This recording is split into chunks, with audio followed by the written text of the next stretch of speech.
सुनीता सिंह। चलिए रुक करते हैं आज की कुछ खास बड़ी खबरों का। तो भाई लखनऊ से खबर आ रही है, नवंबर में आयोजित होगा पहला दुधवा महोत्सव। वन्य जीव महोत्सव की थीम पर दुधवा महोत्सव, योगी सरकार का बड़ा फैसला। आवासीय सांस्कृतिक वन्य जीव महोत्सव की थीम पर होगा महोत्सव। 3 दिवसीय महोत्सव में 2000 से ज्यादा पर्यटक लेंगे हिस्सा। देश दुनिया के जाने माने कलाकार देंगे प्रस्तुति। योगी सरकार का बड़ा फैसला। आवासीय सांस्कृतिक वन्य जीव महोत्सव की थीम पर होगा यह महोत्सव। 3 दिवसीय महोत्सव, आपको बताते चले 2000 से ज्यादा पर्यटक लेंगे हिस्सा। देश दुनिया के जाने माने कलाकार देंगे प्रस्तुति। योगी सरकार का बड़ा फैसला। आवासीय सांस्कृतिक वन्य जीव महोत्सव की थीम पर होगा यह उत्सव। 3 दिवसीय महोत्सव में 2000 से ज्यादा पर्यटक लेंगे हिस्सा। नवंबर में आयोजित होगा महोत्सव वन्य जीव। उत्तर प्रदेश में तराई के जंगलों में दुधवा एक ऐसा राष्ट्रीय उद्यान है जहां पर किशनपुर, पीलीभीत, दुधवा, कतरनिया घाट, ये एक पूरी स्ट्रेच है और इसमें अक्सर लोगों को टाइगर की साइटिंग होती है। तो यह बाघ पर्यटन की दृष्टि से एक बहुत ही महत्वपूर्ण और प्रसिद्ध गंतव्य के रूप में स्थापित हो रहा है।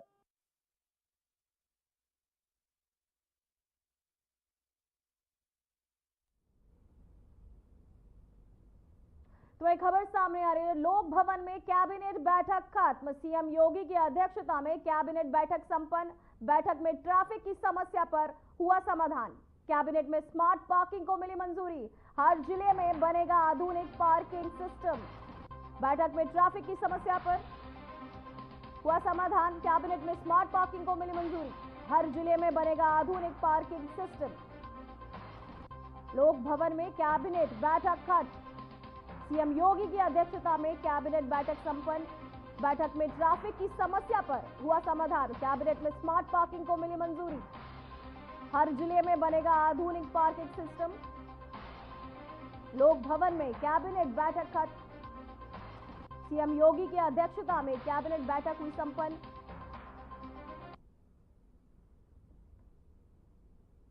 सीएम योगी की अध्यक्षता में कैबिनेट बैठक संपन्न।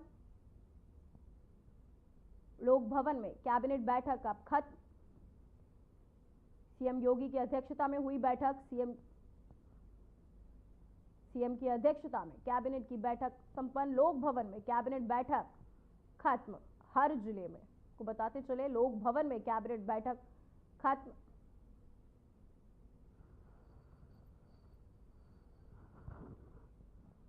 हर जिले में बनेगा आधुनिक पार्किंग सिस्टम। लोक भवन में कैबिनेट बैठक खत्म। सीएम की अध्यक्षता में कैबिनेट बैठक हुई संपन्न। आपको बताते चले, हर जिले में बनेगा अब आधुनिक पार्किंग सिस्टम। सीएम की अध्यक्षता में बैठक की गई, जिसमें लोक भवन के कैबिनेट बैठक अब खत्म हो चुकी है, जिसमें सीएम की अध्यक्षता में ये कैबिनेट बैठक संपन्न हुई, जहां हर जिले में बनेगा एक आधुनिक पार्किंग सिस्टम, जिसे लेकर ये बैठक की गई।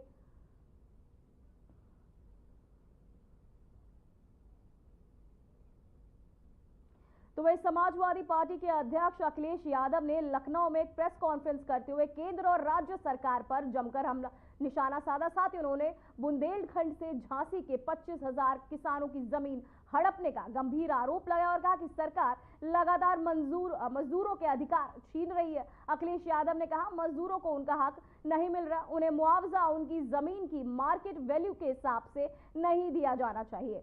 तो साथ ही उन्होंने कहा कि सत्ताधारी पार्टी अब तीखा हमला बोलते हुए कहा, श्री राम जी के अयोध्या में बीजेपी को हराया था, बीजेपी तो छोटे पटाखे तक ढंग से नहीं बना पा रही है। मैं अपने पत्रकार साथियों का बहुत बहुत धन्यवाद देता हूं। साथ ही साथ मजदूर सभा के हमारे जितने भी पदाधिकारी हैं जो यहां पर मौजूद हैं, इनके सभी पदाधिकारी पूरे प्रदेश और जहां भी इनका संगठन है, सभी पदाधिकारी आए हैं। इन सभी पदाधिकारियों ने भरोसा दिलाया है कि जिस तरीके से सरकार मजदूरों के अधिकारों को छीन रही है, मजदूर भाइयों को कोई सुविधा नहीं दे रही, न उन्हें कोई सिक्योरिटी दे रही, न कोई सेफ्टी दे रही, और जो भी कुछ उनकी समस्याएं हैं उनका भी समाधान नहीं कर रहे।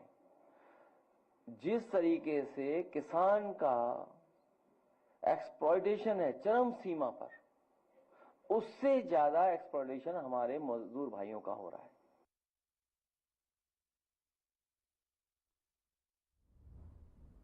तो एक खबर सामने आ रही है, गृह मंत्रालय के निर्देश पर 7 मई को देश भर में आयोजित होने वाली मॉक ड्रिल से पहले लखनऊ पुलिस लाइन में सुरक्षा एजेंसियों ने तैयारी शुरू कर दी है। उत्तर प्रदेश पुलिस महकमे का बड़ा फेरबदल, यूपी में 14 आईपीएस अधिकारियों का तबादला, 3 डीआईजी रेंज। आपको बताते चले, डीआईजी से लेकर एसपी तक तबादले की लहर। उत्तर प्रदेश पुलिस के महकमे में बड़ा फेरबदल, उत्तर प्रदेश पुलिस महकमे में बड़ा फेरबदल, यूपी में 14 आईपीएस अधिकारियों का तबादला, 3 डीआईजी रेंज और 8 एसपी बदले गए। डीआईजी से लेकर एसपी तक तबादले की लहर। उत्तर प्रदेश पुलिस महकमे में बड़ा फेरबदल। को बताते चले, उत्तर प्रदेश पुलिस महकमे में एक बड़ा फेरबदल हुआ, जहां यूपी के 14 आईपीएस अधिकारियों के तबादले, 3 डीआईजी रेंज और 8 एसपी। को बताते चले कि तबादले हुए।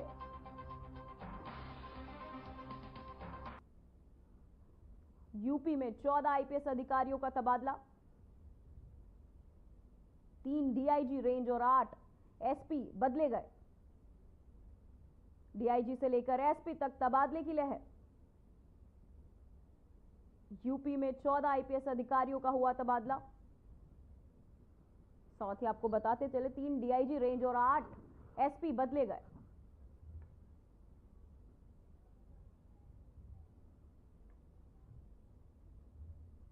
तो वही बहराइच से खबर सामने आ रही है, जहां बहराइच में पूर्व बीजेपी सांसद पर हमला, अक्षयवर लाल गोंडा पर हुआ यह हमला। महिला समेत 13 लोग गिरफ्तार, राजनीतिक हिंसा, 13 आरोपी पकड़े गए। को बताते चले, महिला समेत 13 लोग गिरफ्तार हुए। अक्षयवर, आपको बताते चले, ये उन पर हमला, महिला समेत 13 लोग पकड़े गए, राजनीतिक हिंसा, 13 आरोपियों को पकड़ा गया। बहराइच के पूर्व बीजेपी विधायक, आपको बताते चले, जिन पर यह हमला, बहराइच के पूर्व बीजेपी सांसद पर हमला, अक्षयवर लाल गोंडा पर हुआ यह हमला, महिला समेत 13 लोग गिरफ्तार, राजनीतिक हिंसा, 13 आरोपी पकड़े गए। बहराइच में पूर्व बीजेपी सांसद पर हमला, बहराइच में पूर्व बीजेपी सांसद पर हमला, अक्षयवर लाल गोंडा पर हुआ यह हमला, महिला समेत 13 लोग गिरफ्तार, राजनीतिक हिंसा, 13 आरोपी पकड़े गए। बहराइच के पूर्व बीजेपी पर यह हमला। अक्षयवर लाल गोंडा पर हुआ यह हमला, महिला समेत 13 लोग गिरफ्तार, राजनीतिक हिंसा, 13 आरोपी पकड़े गए।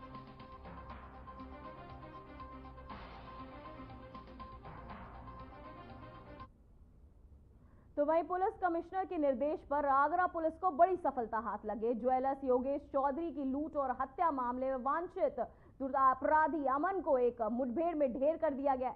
जानकारी के अनुसार आगरा पुलिस को आरोपी की लोकेशन मिलने के बाद कार्यवाही की गई। मुठभेड़ में आरोपी को गोली लगी, जिसके बाद उसे तत्काल अस्पताल ले जाया गया। इलाज के दौरान डॉक्टरों ने उसे मृत घोषित कर दिया। अमन योगेश चौधरी लूट का हत्याकांड का आरोपी था।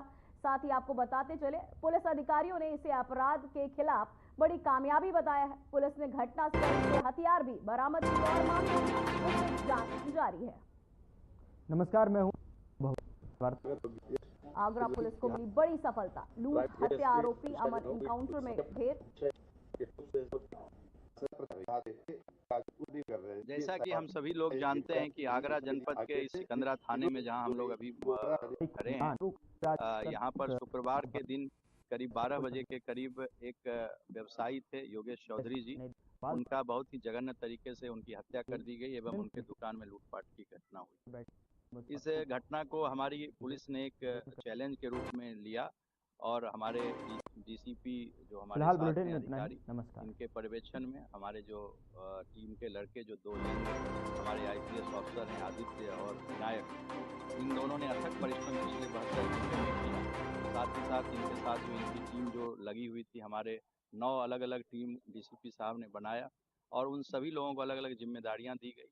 इस पूरे घटनाक्रम में, जैसा कि आप सभी जानते हैं और सभी मीडिया के साथियों ने दिखाया, कि 2 लोग इन्वॉल्व थे, उनको जो उनके दुकान पर लूट हुई उसमें। तो इसमें से जो 2 लोग इन्वॉल्व थे उसमें एक अमन जिसने की गोली चलाई थी। आज सुबह पुलिस के साथ उसकी एक मुठभेड़ हुई जिसमें कि अमन घायल हुआ और उसे हॉस्पिटल भेजा गया जहां मृत्यु हो गई। तो वही खबर औरैया से है, जहां कोतवाली क्षेत्र में सुरान स्थित एक घर में चल रहे शादी समारोह में दौरान अचानक से आंधी आ गई, जिससे पड़ोसी की दीवार ढहकर गिर गई। इसके चपेट में आए घर के बाहर बैठी एक महिला समेत 4 अन्य लोग घायल हो गए। तो वहीं आनन फानन में लोगों ने घायलों को जिला संयुक्त चिकित्सालय पहुंचाया, जहां डॉक्टरों ने महिला को मृत घोषित कर दिया है। जानकारी मिलते ही कोतवाली पुलिस ने अस्पताल पहुंचकर महिला के शव को पोस्टमार्टम के लिए भेज दिया है। वहीं घायलों का अस्पताल में इलाज किया जा रहा है।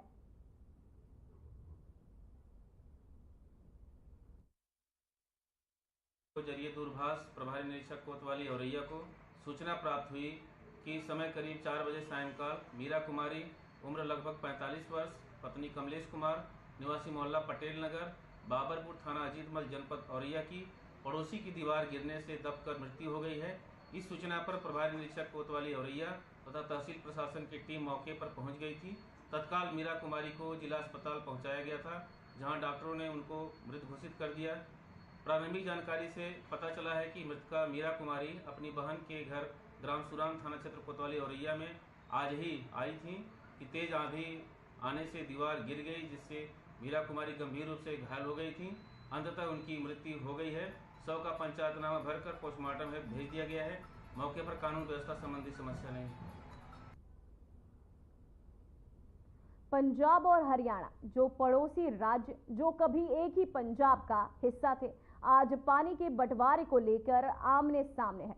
पंजाब की आम आदमी पार्टी सरकार की तरफ से भाखड़ा नहर से हरियाणा को मिलने वाले पानी की आपूर्ति में कटौती किए जाने के बाद दोनों राज्यों के रिश्तों में तकलीफ आ गई है। वहीं पंजाब के मुख्यमंत्री भगवंत एक वीडियो संदेश जारी कर कहा कि हरियाणा अपने हिस्से से ज्यादा पानी पहले ही ले चुका है और अब पंजाब एक बूंद भी अतिरिक्त पानी नहीं देगा। तो वहीं इस पर तीखी प्रतिक्रिया देते हुए हरियाणा के मुख्यमंत्री नायब सिंह सैनी ने कहा कि पंजाब ने जल बंटवारे के पूर्व निर्धारित समझौते का उल्लंघन किया है, जिससे हरियाणा के कई जिलों में पेयजल और सिंचाई संकट गहरा सकता है। देखिए इस पर हमारी एक रिपोर्ट।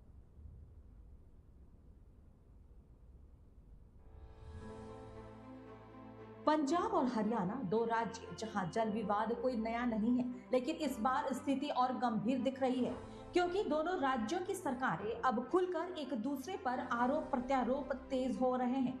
अब भाखड़ा के पानी का विवाद तूल पकड़ रहा है। नियमों के मुताबिक दोनों राज्यों के बीच SYL नहर 214 किलोमीटर लंबी निर्धारित है, जिसमें हरियाणा ने अपने हिस्से में 91 किलोमीटर का हिस्सा बना लिया, लेकिन पंजाब ने अपनी तरफ 121 किलोमीटर के हिस्से के निर्माण को पूरा नहीं किया।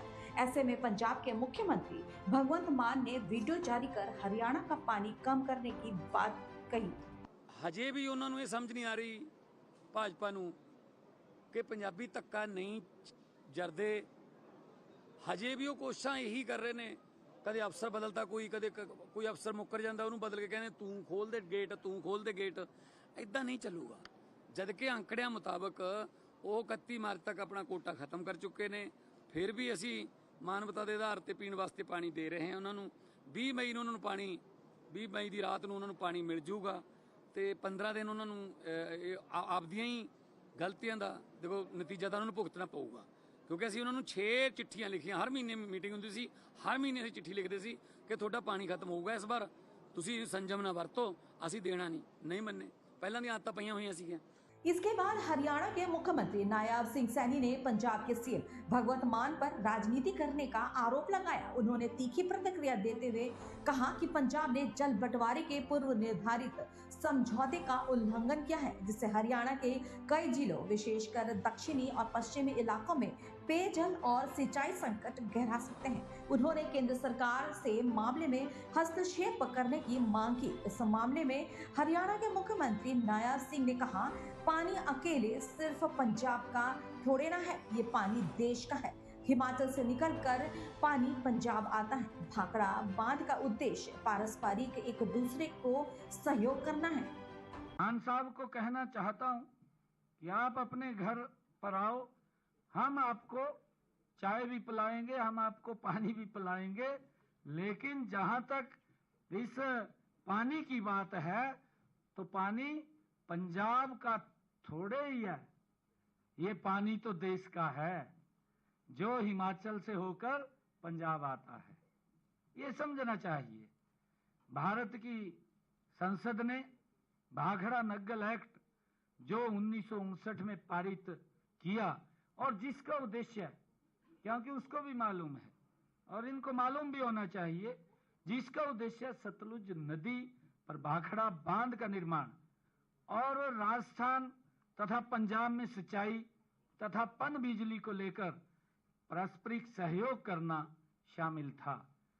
15 मई 1976 को बीबीएमबी एक स्वायत्त संस्था के तौर पर गठित की गई। बीबीएमबी भारत की संसद। इस मामले में हरियाणा की मंत्री श्रुति चौधरी ने कहा कि भगवंत मान ने जो किया है वो निंदनीय है। हरियाणा के हक को मारा जा रहा है। मान पानी पर घमासान करने की बात कर रहे हैं। बीबीएमबी के फैसले के खिलाफ काम किया जा रहा है। कहा बीबीएमबी सेंट्रल ऑर्गेनाइजेशन है, उनके फैसले के ऊपर काम किया जा रहा है। आगे जो भी करने की जरूरत होगी वो किया जाएगा। सबने इकट्ठे मिलकर कड़ी निंदा करी है। भगवंत मान जी ने जिस प्रकार का रवैया अपनाया, पानी के ऊपर जो इन्होंने घमासान करने की कोशिश जो कर रहे हैं, वो तमाम एक पॉलिटिकली ड्रिवन चीज़ है और सब ने मिलकर इसको कड़ी निंदा करी है, क्योंकि ये मोस्ट अनडेमोक्रेटिक, अनकॉन्स्टिट्यूशनल तरीके से वो आगे बढ़े, जहाँ पे इन चीज़ों को, जो बीबीएमबी है वो एक सेंट्रल ऑर्गेनाइजेशन है और इसको पार्लियामेंट ने कॉन्स्टिट्यूट किया था, और आज जो बीबीएमबी के जो निर्णय हैं उनके ऊपर जो फैसले जो बीबीएमबी जो लेते हैं उनके ऊपर इस तरीके से काम किया जा रहा है। हरियाणा का जो हक है उसको नहीं मिल रहा, क्योंकि इनके इस रवैये के कारण। तो मैम सारे जो बैठक है बीबीएम उसके बाद फैसले लिए जाएंगे कि किस तरीके से? इसके ऊपर नजर बनाए हुए हैं और जो भी करने की आगे जरूरत है वो करें। सेशन की जरूरत पड़ी तो मैम सेशन भी बुलाएंगे। जी जी। तो इस मसले के बाद अब एसबीआई का जो मसला था वो भी अब तेज होगा, उसकी तो जुलाई जाएगी, क्योंकि उनका भी जिक्र हुआ मैम इसमें। बिल्कुल, आगे इसके ऊपर ये सारी जो तमाम चीज़ें इनके ऊपर संज्ञान बैठ के लिया जाएगा और आगे पूरी कार्रवाई होगी। अब समझते हैं भाखड़ा नहर और पानी का क्या है बंटवारा। भाखड़ा नहर सतलुज नदी पर बने भाखड़ा बांध से निकलती है, जिसे 1908 में सर लुइस डेन ने प्रस्तावित किया था। उस वक्त लुइस डेन ने ब्रिटिश हुकूमत को प्रस्ताव भेजा था। तब पैसों की कमी का हवाला देकर ये प्रोजेक्ट ठंडे बस्ते में डाल दिया गया था। देश की आज़ादी के बाद 1948 में डैम को बनाने का काम शुरू हुआ। 1948 से लेकर 1963 तक निर्माण कार्य चला। इस बांध का उद्देश्य सतलुज ब्यास घाटी में बाढ़ रोकना, 10 मिलियन एकड़ खेतों की सिंचाई और 1325 मेगावाट बिजली उत्पादन था। 226 मीटर ऊंचा ये बांध दुनिया के सबसे ऊंचे बांधों में से एक है और इसे जवाहरलाल नेहरू ने भारत का आधुनिक मंदिर का नाम दिया था। ये पंजाब, हरियाणा, राजस्थान और दिल्ली तक पानी और बिजली पहुंचाता है। इस बांध का प्रबंधन भाखड़ा व्यास मैनेजमेंट बोर्ड यानी बीबीएमबी करता है, जो केंद्रीय बिजली मंत्रालय के तहत काम करता है। बीबीएमबी में पंजाब और हरियाणा दोनों के अधिकारी शामिल हैं। भाखड़ा बांध में हरियाणा का 32% हिस्सा है। नियम के हिसाब से हरियाणा को सालाना 4.4 मिलियन एकड़ फुट पानी मिलना चाहिए। वहीं 2004 में पंजाब विधानसभा ने जल बंटवारे के समझौते को रद्द कर दिया, जिसे सुप्रीम कोर्ट ने असंवैधानिक बताया। 2016 में पंजाब ने नहर के लिए अधिग्रहित जमीन वापस कर दी। हालांकि सुप्रीम कोर्ट पंजाब सरकार को आदेश दे चुका है कि वो LYL का निर्माण पूरा करवाकर हरियाणा को उसके हिस्से का पानी दे, लेकिन पंजाब सरकार की तरफ से इस पर कोई काम नहीं किया गया। वहीं दिल्ली के मंत्री परवेश वर्मा ने आरोप लगाया है कि बीते एक हफ्ते से राजधानी में पानी की आपूर्ति कम हो गई है और इसके पीछे पंजाब सरकार और आम आदमी पार्टी की साजिश है। उन्होंने कहा कि आप दिल्ली की जनता से चुनावी हार का बदला ले रही है और अरविंद केजरीवाल इसके पीछे मास्टरमाइंड है। वर्मा ने कहा कि जनता उन्हें इसका जवाब देगी और कभी माफ नहीं करेगी। देखिए, दिल्ली में पिछले एक हफ्ते से कम पानी आ रहा है। ये पानी कम इसलिए आ रहा है क्योंकि पंजाब सरकार ने